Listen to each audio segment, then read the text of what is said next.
నమస్కారం ఘంటారావానికి స్వాగతం. ముందుగా ప్రధానాంశాలు.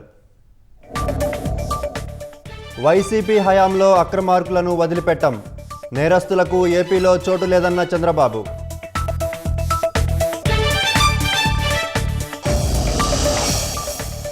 ఉర్సాకు ఎకరం 99 పైసలకు ఇచ్చినట్లు నిరూపిస్తే రాజీనామాకు సిద్ధం, మార్కెట్ ధరకే ఇచ్చామంటూ లోకేష్ స్పష్టీకరణ.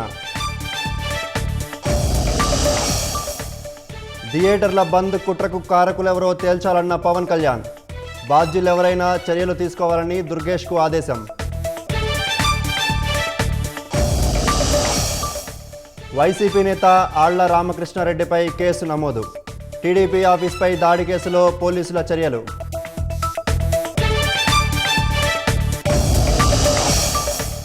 గోదావరి నదిలో గల్లంతైన వారిలో 7 మృతదేహాలు లభ్యం, మరొకరి కోసం గాలిస్తున్న ఎన్డీఆర్ఎఫ్ బృందాలు.